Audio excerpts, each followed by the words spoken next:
Oi, não sei se eu comemoro ou se eu lamento. O certo é que a ida do ministro da Fazenda, Paulo Guedes, à Comissão de Constituição e Justiça para defender a reforma da Previdência que ele e a sua equipe providenciaram na intenção de economizar R$ 1 trilhão no orçamento federal para poder ter liberdade financeira para destravar a economia, tirar o Brasil da recessão. Primeiro, porque o desempenho dele foi brilhante, então é o caso de comemorar. Só que foi atrapalhado por duas coisas, né? Primeiro, a cafajestice da oposição. Uma oposição sem força popular, sem voto, sem número no Congresso e que, no entanto, consegue, sob o disfarce da resistência, porque nem a oposição quer ser, porque o fato de ser oposição reconheceria uma democracia que eles não reconhecem, eles agora são os donos das definições dos regimes, então apelam para a grosseria mais estúpida. Por exemplo, quando Paulo Guedes disse aos deputados da oposição que a reforma especial dos militares só depende deles, e eles iam lá encher o saco para ele explicar, mas por que os militares veio aqui uma reforma especial para eles? Ora, não aprovem! Vocês têm número, não aprovem, foi o que ele disse. Também falou que a Previdência significa 20 vezes os custos do Estado com a educação. E ninguém tinha dados para retrucar. O que é que fizeram? Primeiro, ocuparam os lugares à frente no auditório.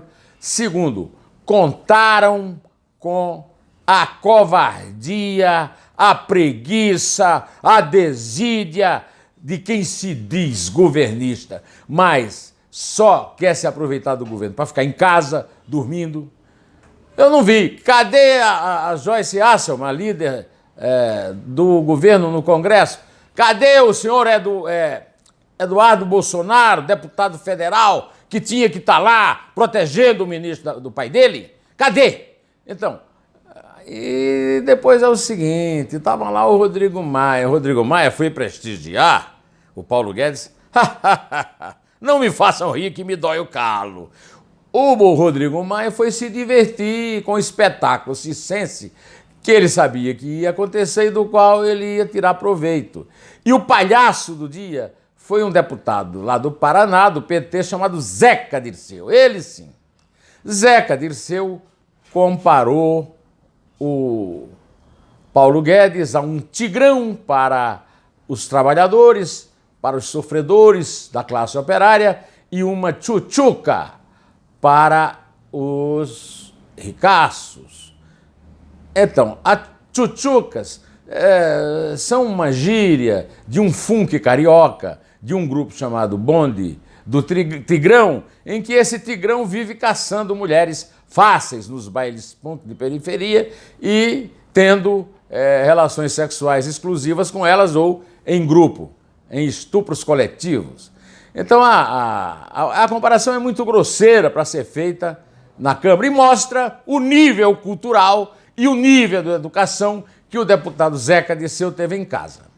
A resposta do Paulo Guedes foi uma resposta grosseira, fora do microfone.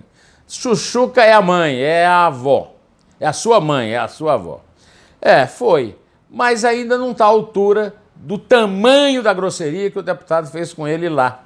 Agora, quem presidia a sessão lá era um banana, um garotão besta, um cara de 27 anos em primeira legislatura, um tal de Francischini, Felipe Francischini, que tem o sobrenome do pai, que é um deputado que nunca foi brilhante. Agora imagina o filho. Nem voz para presidir uma sessão o cara tem. Por que o Rodrigo Maia votou lá? Porque sabia que ele não tinha competência para assumir um cargo importante, o cargo da comissão mais importante da Câmara. Então ele foi lá para assistir aquele circo. Aliás, eu não quero ofender os profissionais de circo. Aquele prostíbulo, eu não quero também ofender as profissionais do prostíbulo. A Câmara é pior do que isso e mostrou isso. E essa resistência é o seguinte, a resistência não tem um número para apresentar, não tem uma evidência para apresentar, são só fantasias, fancarias, e com isso ficam ganhando plateia, ficam ganhando espaço, ficam ganhando mídia, né? Que é o que eles querem. Talvez o Paulo Guedes teve um pouco de inexperiência ao responder. Essa oposição não derrota a reforma da Previdência nem na Comissão de Constituição e Justiça. Agora, na principal, que é a que interessa, aí eles podem perturbar muito mais. Por quê? Lá na Câmara Municipal de Uiraúna, pequeno município onde eu nasci, no sertão da Paraíba, o prefeito sabe, para ganhar lá da oposição de 1 ou 2 vereadores que tem lá, ele tem que mandar a sua base ir cedo para sentar na frente. Tem que mandar a base se inscrever. O pessoal da Resistência foi lá, se inscreveu e não foi ninguém. Não foi ninguém para sentar, ocupar o lugar ou para apartear esses discursos absurdos, mentirosos, de quem só quer o pior para eles se darem bem depois. Porque só eles se darão bem. Se a reforma da Previdência não passar, se não houver uma economia significativa, todos nós estaremos mal, porque o Estado não terá dinheiro para pagar a Previdência daqui a 3 anos, 4 anos no máximo. Então a oposição só fez o jogo dela porque o Bolsonaro, com 30 anos de parlamentar, não aprendeu o elementar sobre parlamento. Ele, 2 anos vereador no Rio e 28 deputado federal, já devia ter aprendido que ele não pode ter um chefe da Casa Civil omisso, eu acho até que é quinta coluna, como o seu Onyx Lorenzoni.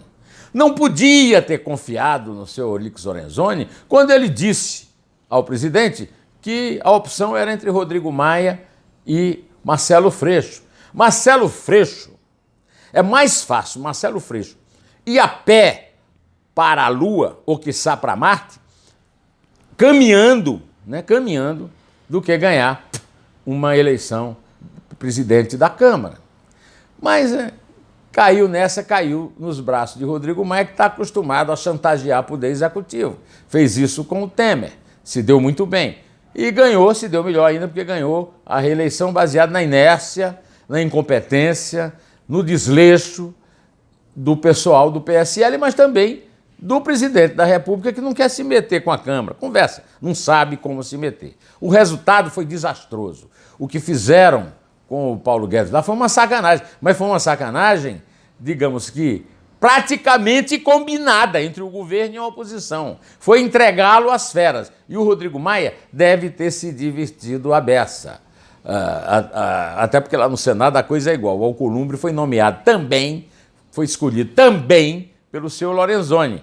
Agora, o Bolsonaro, alguém vai ter que dizer para ele que ele vai ter que aguentar 2 anos. Tanto o Rodrigo Maia como o Alcolumbre. Agora, o Lorenzoni, ele pode se livrar dele em 2 segundos, né? Só assinar o ato de demissão. Aliás, o Bolsonaro está demonstrando também ser muito pouca prática com esse negócio de ficar fazendo reunião a granel lá no Palácio. Não é por aí. Eu vou contar uma história para ele de uma pessoa que ele respeita. O Marechal Castelo Branco. Sabe o que é que o Marechal Castelo Branco fazia? Era assim, toda semana o Nilo Coelho reunia uns amigos em casa, aí de repente aparecia o presidente lá, era o Castelo Branco, marechal do Exército, não era capitão, era marechal, e conversava com todo mundo. Assim, o Castelo deu aquela atenuada no governo dele, do regime autoritário que ele presidia, Castelo. Aí eu até brinco quando eu conto essa história, porque é o seguinte, é a união do Exército Nacional, na figura do Castelo, com a tradição política mais antiga. O Nilo Coelho é descendente do Duarte Coelho, que foi dos primeiros donos da capitania hereditária de Pernambuco. Então, por que é que o Bolsonaro não imita o Castelo e não faz isso? Pega lá alguém ainda que esteja vivo ainda do tempo do Castelo e do Nilo Coelho para contar essas histórias para ele, porque ele não sabe de nada. Ninguém conta nada para ele. Esse negócio de ficar reunindo com presidente de partido vai ser difícil convencer a bancada com esse papo. Ali tem que ser papo mesmo, conversa. E não é negócio de comprar. Essa história é um mito das redes sociais. A negociação política existe, aliás, desde o tempo de Mendes Sá, que é antes de Duarte Coelho, da mesma época, né? Pois é, esse negócio de corrupção, isso foi inventado pelo Lula. O Lula é que transformou a negociação política numa barganha de botequim, de mercado de pulga. Lula, o PT e os seus sócios, o PMDB, que virou depois MDB, o PP, o PTB, etc. E também os seus falsos, pseudo-adversários, como era o caso do PSDB, que depois a gente viu que se locupletava também na roubalheira, ganhava propina para fingir que estava fazendo uma oposição que não fazia. Antes de eu encerrar, eu quero, para iluminar o Bolsonaro, citar o que me mandou por WhatsApp o meu amigo Mário Madrigano. Eu adoro o Eclesiastes e ele mandou uma frase do Eclesiastes. 5. Melhor é ouvir a repreensão do sábio do que ouvir de alguém a canção do tolo. É isso aí, Bolsonaro. Bom, quero ler também aqui uma mensagem do Alex Pereira, que a respeito da meu vídeo de ontem sobre o STF, ele disse: creio que todos os membros do Supremo Tribunal Federal deveriam ter mandato de 8 anos e serem egressos do Judiciário para fazer o relatório de TJs e TRFs sobre a eficiência do Judiciário fazerem sentido. E haver um liame do raciocínio entre as decisões das instâncias inferiores e do STF. Dos raros acertos do STF é interpretar o trânsito em julgado como sendo a confirmação das condenações em segunda instância, quando não cabem recurso com efeito suspensivo.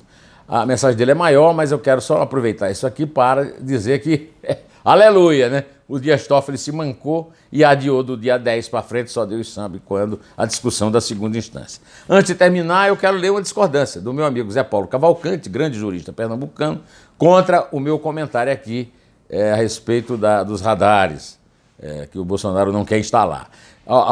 Do lado de muita gente bolsonarista, ele também é um, ele escreveu o seguinte, uma ideia, vamos dizer.